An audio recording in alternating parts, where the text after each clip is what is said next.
میں وہ جذبہ اثار اور قربانی ختم ہو گیا. تو میں چاہوں گا کہ صحابہ کبار رضوان اللہ علیہم اجمعین کے اس جذبہ اثار اور قربانی کو سامنے رکھتے ہوئے ہمارے سننے والوں کو کچھ آپ بتائیں. ماشاءاللہ بڑی خوبصورت طرف آپ نے اشارہ کیا، اور یہاں لگے ہاتھوں غزوہ بدر کا ایک اور اہم سبق جو حضرت عثمان ذو النورین رضی اللہ تعالیٰ عنہ کا ذکر کر کے آپ نے وہ خصوصیت کے ساتھ بتایا کہ آج کے معاشرے میں جو ہمارے خانگی معاملات میں یہ غزوہ بدر بڑا پیغام دے گیا. جی کہ تعداد میں اس سے کم کبھی ضرورت شاید مسلمانوں کو تاریخ میں نہ پڑی ہو، جی لیکن ان کی رفیقہ حیات کا معاملہ ہے. جی تو حضور علیہ الصلوۃ والسلام کیا حکم دیتے ہیں تو کہ ان کے آپ سنا اپنی رفیقہ حیات کی تیمارداری کرو. حضور علیہ الصلوۃ والسلام کی لکھتے جگر چلو وہ ایک الگ معاملہ، لیکن اوور آل سب کے لیے دیکھیں جی کہ ایک پیٹرن سیٹ ہو گیا کہ آپ کی جو بیوی ہے وہ آپ کی فرسٹ پرائرٹی ہے. کہیں ایسا نہ ہو کہ آپ دین کے نام پہ اپنی بیوی کے حقوق سے گردانی کر رہے ہوں. میں اکثر کہا کرتا ہوں کہ غزوہ بدر سے بڑا کوئی مارکا تاریخ میں نہ ہوا نہ ہو سکتا ہے. وہاں پہ بھی حضرت عثمان کو چھٹی دی جاتی ہے، اور نہ صرف چھٹی دی جاتی ہے بلکہ جب مال غنیمت آتا ہے تو حضور علیہ الصلوۃ والسلام مال غنیمت عطا کرتے ہیں. گویا جو بندہ اپنے گھر والوں کے حقوق پہ کمر بستہ رہتا ہے، ساتھ ساتھ فرائض کی ادائیگی باقی معاملات میں یہ نہیں کہتا کہ ٹوٹلی ہم اپنے ازواج کی وجہ سے دین کے باقی کام، لیکن حالات کے تناظر میں حضور علیہ الصلوۃ والسلام نے حقوق العباد کو بھی سکھا دیا. تو آپ نے جو اثار والا جذبہ بتایا تو میں سمجھتا ہوں کہ یہ بھی ایک اثار تھا حضور علیہ الصلوۃ والسلام کی طرف سے. ورنہ لیڈر جو بھی ہوتا ہے، سپہ سالار جو ہوتا ہے، اس کے پاس تو ایک ایک سپاہی کی بڑی ضرورت ہوتی ہے. لیکن میں حضور علیہ الصلوۃ والسلام کا یہ اثار کہتا ہوں کہ بندوں کی نفری انتہائی کمی. شاید یہ واحد دنیا کا کمانڈر ان چیف تھا جس نے اپنے سپاہ اپنے جو کمانڈر ان چیف نے اپنی یونین کے کمانڈر کو اس وجہ سے چھٹی دے دی کہ تمہاری بیوی بیمار ہے، تم جنگ کو چھوڑ کے تم اس طرف چلے جاؤ، میں قربان جاؤں. سبحان اللہ. دنیا آج تک شاید کوئی تاریخ میں ایسا سپہ سالار کی مثال نہیں پیش کر سکتے. تو یہ اثار حضور کی طرف سے تھا. جب لیڈر کی طرف سے یہ اثار آ جاتا ہے نا تو پھر عوام کی طرف سے 2 قدم آگے بڑھنا بڑا آسان ہو جاتا ہے. بڑا جب ایک کام کرتا ہے چھوٹے اس کی نقل کرتے ہوئے آگے چلنا شروع ہو جاتے ہیں. پھر اس صحابہ اکرام کا جو اثار تھا اس میں مادیت کے ساتھ ایک روحانیت کا پہلو تھا.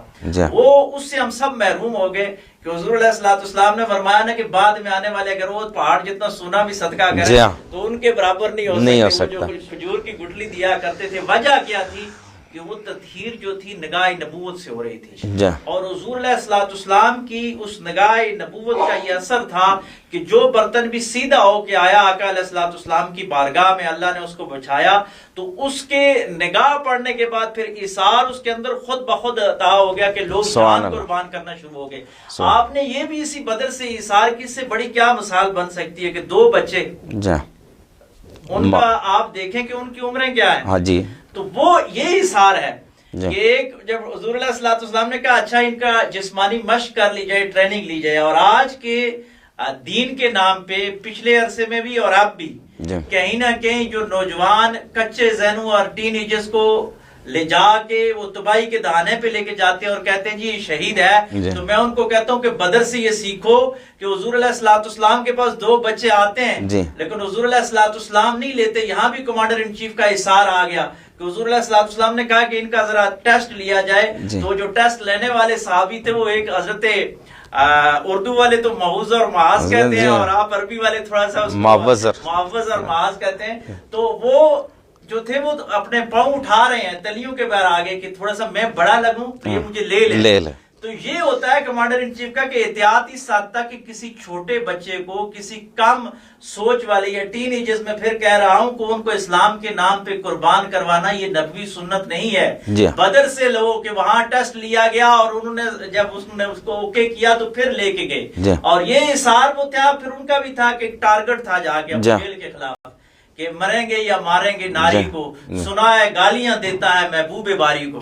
تو یہ بھی غزوہ بدر سے ہمیں اظہار کا ایک سبق ملتا ہے کہ جو رسول اللہ صلی اللہ علیہ وسلم کا گستاخ ہو تو جہاد میں باقی چیزیں آپ چھوڑ دیں. کچھ لوگ کمیٹڈ تھے جن کا ایک ہی کام تھا اور وہ تاریخ میں امر ہو گئے. یہ بھی اثار کی مثالیں تھی. جب بڑی طرف سے یہ اثار آیا تو پھر صحابہ اکرام کی طرف سے کیا اثار آیا کہ کہ انہوں نے اپنے گھر بار اپنی جانیں تو سب کچھ قربان کر دی، لیکن اس نزع کی جان کنی کے عالم میں بھی جب پانی ایک کے پاس پہنچتا ہے اللہ اکبر، دوسرے کے پاس کہتا ہے کہ شاید اس کو پھر زیادہ ضرورت ہے، پھر دوسرا وہ آتش کی آوازیں آتی گئی اور وہ واپس جب پہلے پہ پہنچتے ہیں تو پہلے بھی جام شہادت نوش کر چکے اللہ اکبر۔ یہ صحابہ اکرام کی زندگیوں سے آ سکتا ہے، اور یہ حضور علیہ السلام کی اس نگاہ نبوت کی تربیت کا اثر ہے کہ دنیا میں آج تک کسی بھی بادشاہ ہو یا وہ مذہبی رہنما ہو، آج دنیا جب کیلکولیٹ کرتی ہے رسول اللہ صلی اللہ علیہ وسلم کی سیرت کو تو وہ بیک وقت مجبور ہو جاتی ہے کہنے پہ کہ دنیا میں ایسا آدمی نہیں گزرا جو بیک وقت دین، نظریات، ریاست اور باقاعدہ ایک خانگی نظام کو ساتھ لے کے چلا ہو۔ تو حضور علیہ السلام نے خود اپنی طرف سے اثار کیا، اور وہ اثار پھر بتاتا گیا آگے صحابہ اکرام کے لیے وہ منزلیں آسان ہوتی ہیں۔ آج بھی ہم میں سے ہم جس نیج پہ ہیں، اگر میں والد ہوں تو میں اپنے بیٹے کے ساتھ اثار کروں گا تو اس کے لیے اثار کرنا آسان ہو جائے گا۔ کسی دن مجھے اس کو پانی پلانا چاہیے، کل وہ پانی پلانے میں آسان ہو جائے گا۔ اگر میں استاد ہوں تو مجھے اپنے طالب علموں کے ساتھ اثار والا سبق کرنا چاہیے۔ اگر میں مدرسے کا محتمم ہوں تو مجھے اپنے اساتذہ جو اپنے جونیئرز ہیں ان کے ساتھ اثار والا معاملہ کرنا چاہیے، ہمیں ان کے حقوق کا خیال رکھنا چاہیے۔ پھر دوسری طرف سے اثار بڑا آسان ہو جاتا ہے۔ اگر میں خاوند ہوں تو بیوی کے ساتھ اثار والا معاملہ کروں گا تو بیوی کے طرف سے اثار کرنا آسان ہو جائے گا۔ سیرت کا یہ اصول ہے کہ بڑا جتنا عہدے پہ ہے وہ پہلے اثار کرے گا۔ صحابہ کا اثار اسی لیے جو ہے وہ آنے والوں کے لیے مشعل راہ بن گیا کہ وہاں حضور علیہ السلام کا اثار اتنا بڑا تھا کہ دنیا کا کوئی بھی بندہ اس کو آج تک مقابلہ نہیں کر سکا، اور پھر صحابہ کرام نے جو اثار کیا اس کا بھی کوئی مقابلہ نہیں ہو سکا۔ ماشاءاللہ، یہ بڑا بہترین غزوہ بدر کا ایک سبق، بڑا خوبصورت پیغام آپ نے دیا۔ آخری 1 منٹ ہمارے پاس رہ گیا، اس اگر آپ کوئی میسج دینا چاہیں تو 1 منٹ میں۔ غزوہ بدر کے حوالے سے ایک اور بڑا پیغام کہ مستشرقین وغیرہ اور کچھ لوگ ہم پہ یہ کرتے ہیں جی کہ آپ نے یہ جنگ ٹھونس دی تھی، وہ تو پرامن لوگ تھے، لیکن یہ ایک بہت بڑا آج کل کی سوشل میڈیا پہ اور جو لوگ دین سے مایوس ہوتے ہیں اور مغرب زدہ ہوتے ہیں وہ یہ ایک فکر پھیلانے کی کوشش کرتے ہیں۔ حقیقی بات یہ نہیں تھی، مکے والے آتے تھے، وہ چوریاں کرتے تھے، وہ ڈاکہ زنیاں آ کے کرتے تھے، اور چوروں اور ڈاکوں کے خلاف میدان عمل میں اترنا یہ انسانیت کا دستور رہا ہے ہر دور میں، اور حضور علیہ السلام نے وہی کیا۔ اور دوسری بات، ابو سفیان کا جو قافلہ ہے اس کے حوالے سے بھی الہادی لوگ بڑی باتیں کرتے ہیں، لیکن آپ کا جو نظریاتی دشمن ہو اور دنیا میں جو دہشت گردی پھیلا رہا ہو اس کی مالی طاقت کو کمزور کرنا یہ حق والوں کا شیوا ہوتا ہے۔ اس قافلے کو لوٹنے کا مقصد نہیں تھا، بلکہ ان کو یہ پیغام دینا تھا کہ آپ ہمارے غریب لوگوں کی کبھی بھیڑ بکریاں اور کبھی اونٹوں کو لے کے جاتے ہو تو ہم آپ کے بڑے قافلے کو روک کے آپ کو یہ پیغام دے رہے ہیں کہ آپ کی پوری جو اکانومی ہے شام کی طرف جاتی ہے، ہم اس کو روک سکتے ہیں۔ تو پاکستان میں پھر کہتا ہوں کہ یہ مدینہ ثانی ہے کہ آج پوری دنیا کی معیشت ایسٹ اینڈ ویسٹ میں ہم وہاں پہ کھڑے ہیں کہ مشرق نے اگر مغرب سے تجارت کرنی ہے، مغرب نے مشرق سے تجارت کرنی ہے، تو ہم درمیان میں پاکستان کو نظر انداز کر کے دنیا کا کوئی خطہ بھی پرامن نہیں رہ سکتا۔ تو الحمدللہ ہم تھوڑا سا بھی اگر اسلام کو اڈاپٹ کر لیں تو آپ دیکھیں گے کہ اسلام میں یہ طاقت ہے کہ اسلام ہمیں دنیا میں سرخرو کر دے گا، اور میرا ایمان ہے کہ مدینہ ثانی اسلامی جمہوریہ پاکستان انشاءاللہ عملی طور پر اسلام کا ایک بہت بڑا قلعہ ثابت ہوگا۔ ماشاءاللہ، بہت شکریہ۔ ناظرین اکرام، اسی کے ساتھ آج کے پروگرام کا وقت ختم ہوا چاہتا ہے۔ آخر میں اپنے میں دونوں معزز مہمان ڈاکٹر یاسر حسین ستی الخیری صاحب کا اور قاری مدثر اقبال نہیمی صاحب کا ایک بار پھر تہ دل سے مشکور ہوں کہ آپ نے ہمارے چینل کے لیے وقت نکالا۔ ناظرین اکرام، ہر روز کی طرح آج بھی آخر میں ایک یہ پیغام کہ صحابہ کبار رضوان اللہ علیہم اجمعین کی زندگیاں ہوں، اہل بیت طہار ہوں، ان کو ماننے کے ہم بڑے دعوے کرتے ہیں، بڑے نعرے لگاتے ہیں۔ میں یہ سمجھتا ہوں کہ صحابہ کو ماننے کی اس کا جو عملی ثبوت یہ ہے وہ یہ ہے کہ صحابہ کی بھی مانی جائے۔